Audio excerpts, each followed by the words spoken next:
कि आज का दिन चौमासे का मध्य का दिन है। बहुत ध्यान से सुनिएगा, आज का जो दिन है इस चातुर्य मास का मध्य का दिन है। जो चौमासा कर रहे हैं उन्होंने आधा युद्ध जीत लिया, ये समझ लीजिए। आज का दिन है वो।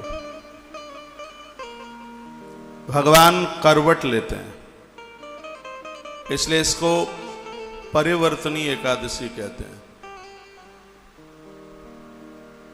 मां लक्ष्मी अपने पति की खोज में निकली है, इसलिए इसको पद्मा एकादशी कहते हैं। और 4 महीने भगवान सुतल लोक में राजा बलि के दरवाजे पर चौकीदारी करते रहे। आज की इस पवित्र एकादशी को इसलिए बामन एकादशी के नाम से इसको जाना जाता है। बहुत महिमाएं आज की 11 की। धर्मराज युधिष्ठिर ने भगवान श्री कृष्ण के मुख से 26 एकादशियों की चर्चा सुनी। जो कोई अन्न नहीं छोड़ पाते हैं, 26 एकादशियों के नाम का उच्चारण कर लें, उनका ताप प्रताप संताप समाप्त हो जाता है। नारद पुराण के अंतर्गत ऐसा वर्णन किया है। भगवान कृपा करे इस व्यासपीठ से आपको संपूर्ण कथाएं सुनने का सौभाग्य प्राप्त होगा। अभी आने वाले अधिक मास में आप ब्रह्म पुराण सुनेंगे, अग्नि पुराण सुनेंगे, नारद पुराण सुनेंगे, श्रीमद् भागवत महापुराण की अद्भुत विलक्षण कथा एक दूसरे ढंग से आप सुनेंगे। समय तो लॉकडाउन का चला था, लेकिन वह लॉकडाउन भी हमारे और आपके लिए किसी वरदान से साबित कम नहीं हो रहा है। कब दिन निकलता है, कब रात निकलती है, पता भी नहीं लगता। शहरों में नगरों में जाकर के हम कथा करने को जाते तो ये विविध पुराण ये हम सुन रहे हैं या सुना रहे हैं, ये मौका, ये सौभाग्य नहीं प्राप्त होता।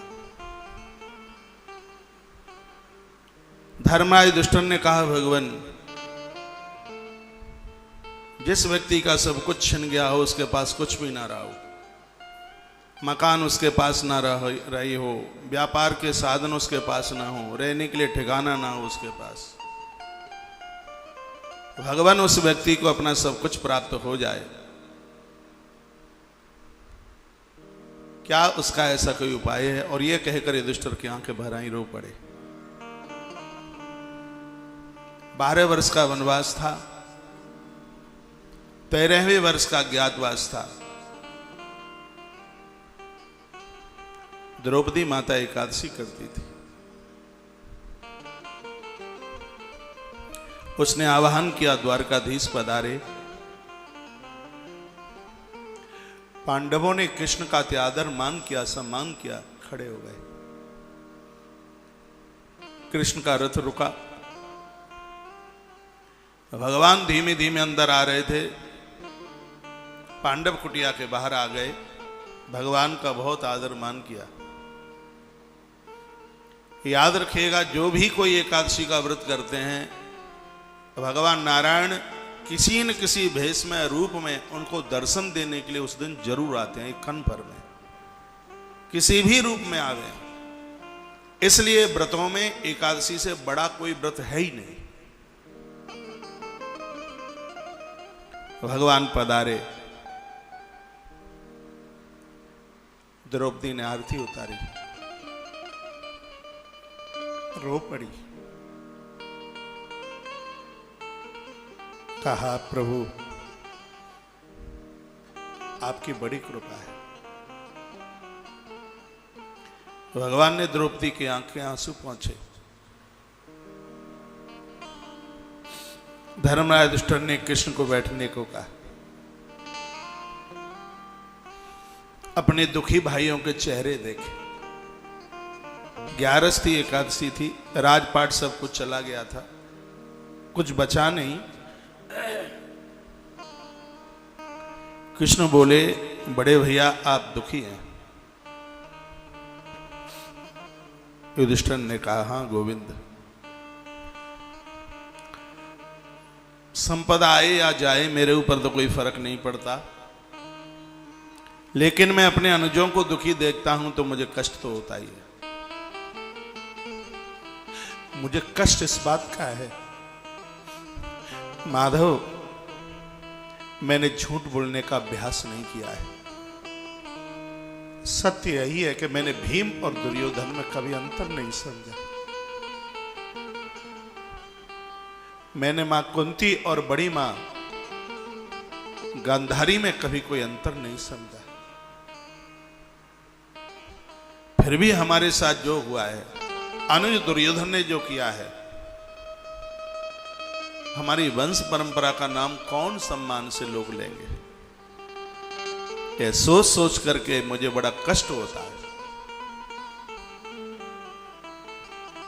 मैं भाइयों को समझाता हूं, सब ठीक हो जाएगा, सब बढ़िया हो जाएगा। केशव आप बताएं, जिनका सब कुछ चला गया हो, जिनके पास एक समय का भोजन भी ना हो खाने को,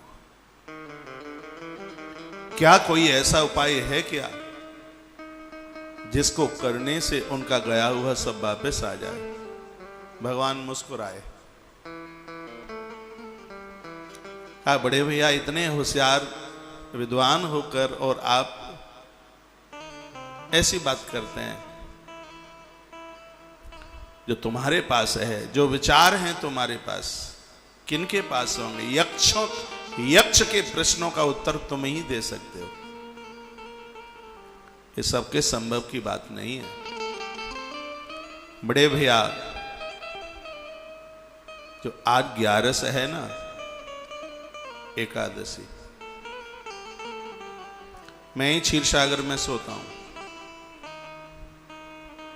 सोते सोते मुझे 2 मास निकलते हैं, वहीं करवट से सोता हूं और आज के दिन करवट लेता हूं, इसलिए लोग इसको परिवर्तनी एकादशी के नाम से जानते हैं।